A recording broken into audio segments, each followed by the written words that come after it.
Go. Hi, folks. We're live. It's Bradley J and the Bradcast, if you will, Jcast, and we're talking music today. I don't know if you've been in the Boston area for a long time, but if you have, you probably heard of O Positive. And if you've heard of O Positive, you may very well have heard of Dave Herlihy, who is, I don't know, seems to be the front man of O Positive, and here he is, right here. How you doing, Dave? I'm well, Bradley. How about you? I'm very well. Now we go really way back, and if you really, Way back. if I think about it, it's more back than practically anyone else in Boston. I came to Boston in I think that's right. 79, and started working at Fridays. And there was a guy at Fridays named Tall Paul who was working on the nacho station at TGI Fridays. He said, he knew I did college radio in New Hampshire. He said, you ought to check out these guys at the Boston Color Station. And Dave Herlihy was one of these guys, along with Tom Gilroy, a guy named Tom Gilroy, a guy named Jim McKay, a guy named probably Dave Gianfrido.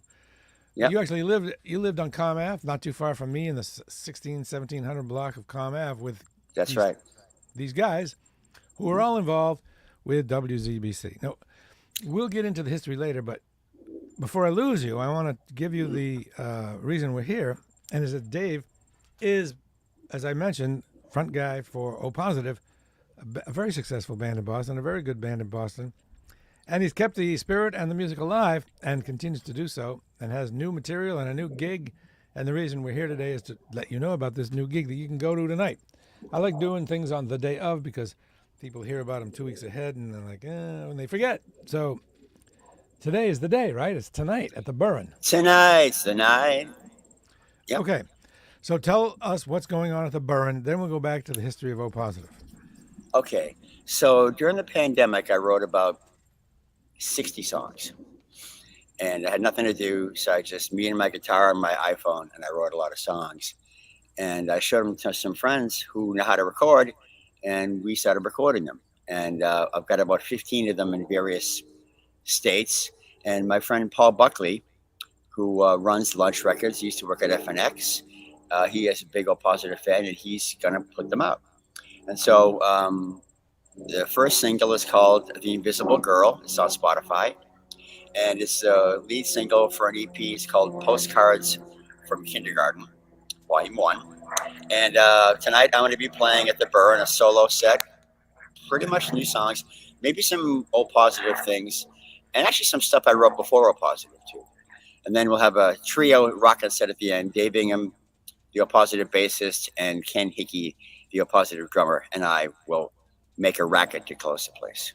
So you're going to start out solo on guitar, singing your songs as you do, and Yeah, yep, then you do another set with the band. correct. Is it hard to get a gig at the Burren? I just asked. They said okay. Good. Do you know the people over there? Just call them up cold. Hey, I'm this dude. Well, I said, back in the 20th century, I was in this band called O Positive, and I like to burn a lot. And they had heard of O Positive, so they said, "Oh, well, here's a Friday night." That's good. That's It's easier awesome. easier than it used to be, right? It used to be a big hassle getting a gig on a Friday night. Yeah. I mean, you had to do interminable Tuesdays at the Channel or the Rat, and beg and beg. But then, if you have fans who show up or who drink a lot of alcohol, they love your band. And then Right. they move you to the weekend. Right. So you have enough of a following over a long, long time that you can probably get enough so they can make money. That's great. Right. Because I realized a long time ago, Bradley, I'm a musician in the alcohol business.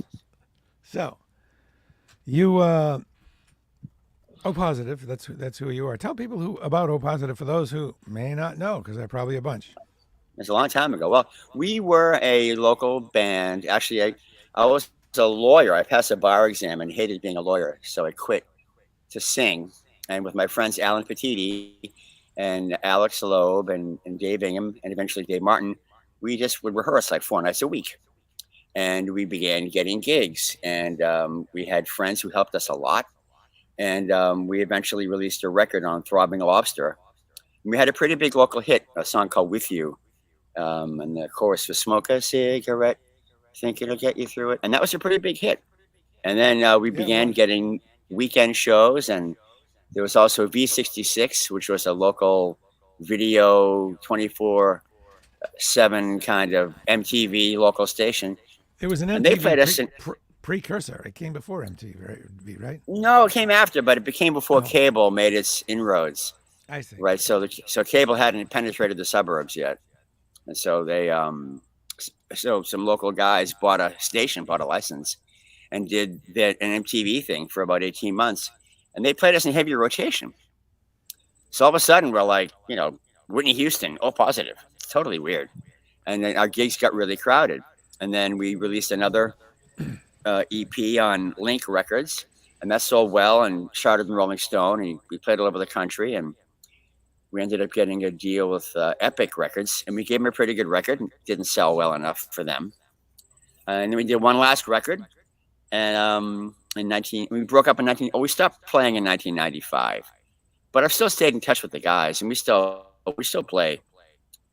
But right now I'm just playing just because I like it. I don't really Yeah. have any. I just want to like it. Right. When did you? What was the year you had your first release? 1985. 85. I love kind of chronologically marking stuff because, I forgot, and so now I'm going back and kind of marking everything. Mm-hmm. So now that we found about a little bit about the band, let's find out more about you. When I encountered you, it had to be 1980, right? Something like that. That's right. That's right. I was right around the time John Lennon got shot.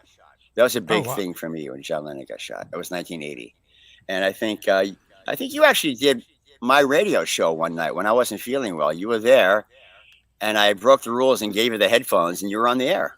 And I think it was like either 1979 or 1980. Right. The way that worked out was I was at Fridays. Tall Paul said, talk to these guys.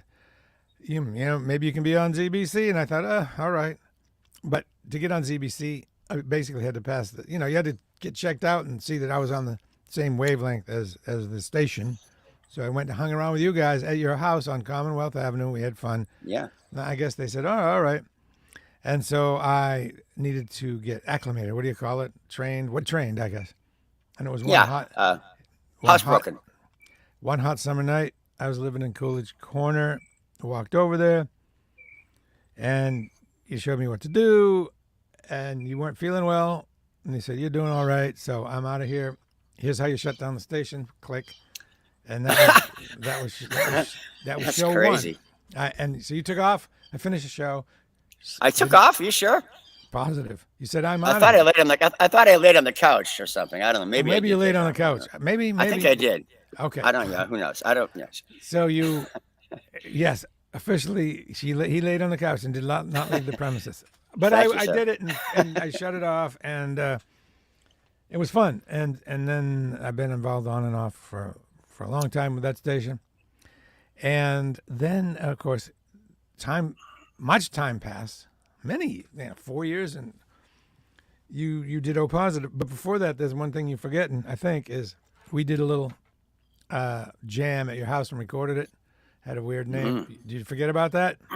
Green Belt. Green Belt was the name. No, green Belt. Green Belt. Like And the color song, green. Yes. Do you remember the song? Is it palindrome or something? For shame. Excess Plaid was the name of the Oh. song. Yeah. Killer Hook. That song had a killer hook. So then you went on and was super successful, O Positive. And I remember Up, Up, Up, correct? Mm-hmm.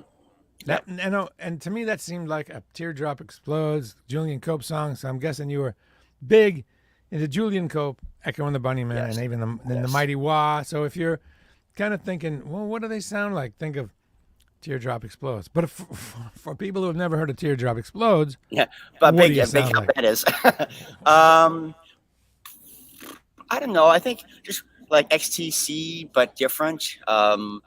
Well recorded stuff with good melodies and lyrics that matter. I don't know. I don't really think about. I have a lot of influences. I loved.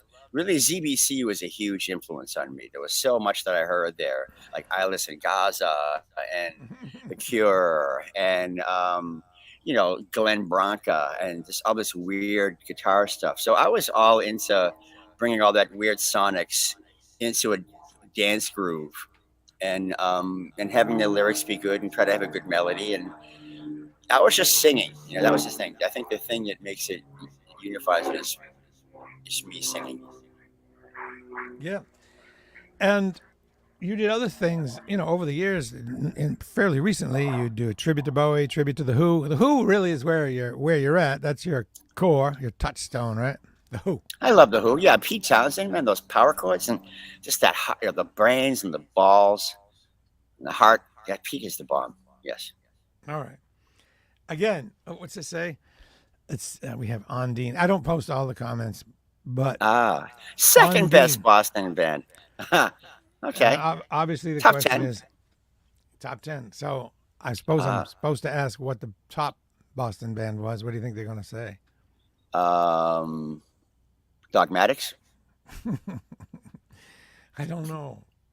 What would you say if it weren't you? What would be the best Boston band? Of course, you are the. Yeah, I don't know. L Positive was absolutely the best, but what would be second best for you? Well, see, to me, I don't think about things as best because, like with my new music, I don't think this is good. I just think I like it. Mm-hmm. So I like a lot of bands. I love Scruffy the Cat. I like the Pixies. I like Tribe. I like Aerosmith. I mean, it depends what your criteria is. As long as people are being authentic, I like it.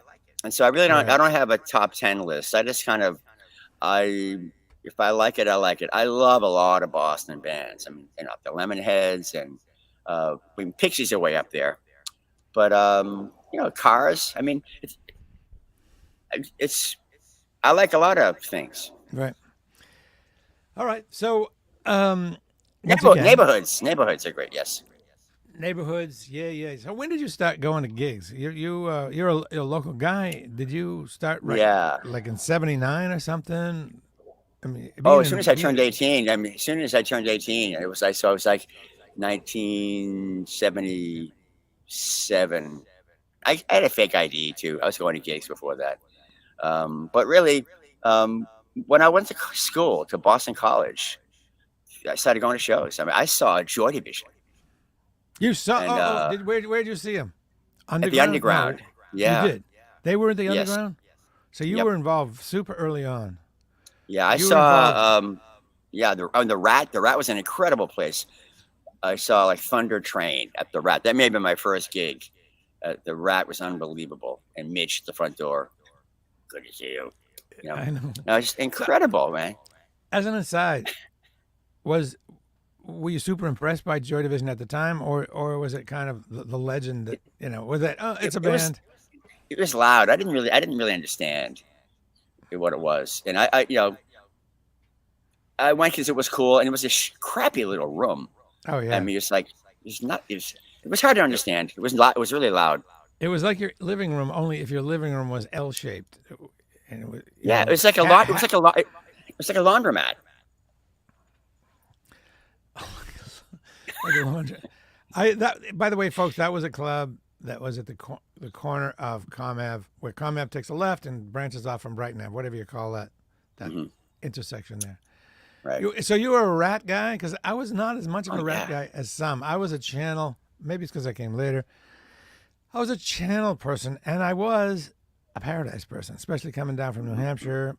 I liked a lot of. I'm kind of an Anglophile, and they seem to and still do kind of get the English bands.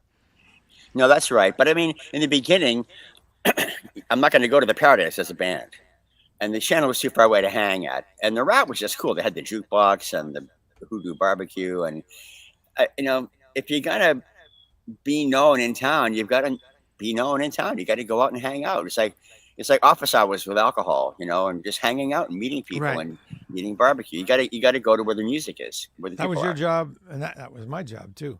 A guy named Brian Young does a radio show, by the way. He's got the coolest name, Crash Course for the Ravers. You know that guy? That's the name of his radio show. Isn't That's that great. The best name ever? He's Yes, a cool awesome. guy. And, That's great.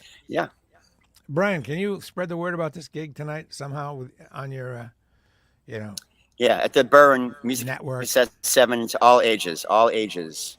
It's gonna be fun. It's gonna be a lot of fun. I'm really psyched to play. I have never really done a thing under my own flag since So Positive. Wow. I've played with people, but this is really my own thing.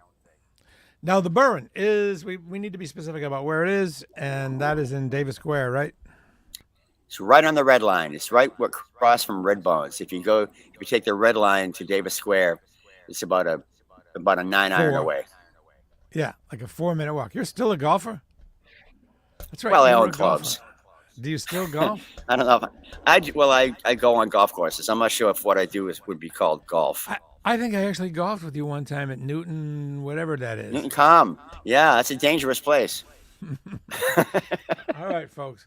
So the reason for this was to tell you about this gig. People are always complaining, there's no gigs, there's no place to go. That is just BS. No, true. There are a lot of gigs, and this is one of them. So shut up. Right. Put your money where your mouth The hard is. thing is there's no. How do you find out about them? They're happening everywhere, but how do you find out about them? You gotta listen to Bradley. You gotta listen to Bradley J. He'll say what's going on. Partly, or you can listen to CBC or the college stations. Yeah, that's true. And College radio is really good. Like MBR, they have that concert listing. That's really pretty good. Like Late Risers Club, and they tell you what's happening. So that's very helpful. And there used to be a sort of underground newspaper called Boston Hassle, which has not only gigs in venues but gigs in houses. They do the house gig circuit sometimes. That's too. cool. So Dave Herlihy, thank you very much. O Positive, alive and singing tonight at The Burren. the Burren in Davis Square, and the Red 7 Line, o'clock sharp. 7 o'clock sharp. Yep. And the Burren is super easy to get to, and if you haven't been to the Davis Square neighborhood, it's definitely something to do. So again, you may not have had this in your mindset. You might have been thinking, I'm just gonna sit at home again for the 1 millionth time. This is the time when you would shave a little bit, comb your hair a bit, and get out, see some rock. It's really fun. I tell you what, Dave, I've had it with mainstream arena rock and the prices, and I don't anywhere bigger than the Burren, anywhere bigger than the Orpheum. I'm not doing, and the Orpheum's a stretch. It's O'Brien's and stuff like that, and the Burren, and these little places where you can get up and actually have the rock experience. I never liked the arena rock thing. To me, it wasn't a rock experience. It was a corporate experience. But I like it where if you want, you can get so close to the stage, the singer will sweat on you, right? You can, like the Paradise is like that, right? Paradise is about as big as I want to get. Yeah. All right, Dave. You have a good gig, and please send me a new material. I can't wait to hear it. That's Dave Herlihy, O Positive, and on behalf of Dave and the rest of the band, get out there and see him. No excuses. If you don't, you're sad and lame. There it is. Keep on rocking in the free world. Okay. Take care, Dave. Adios, amigo. Right. Be well. Bye. Bye.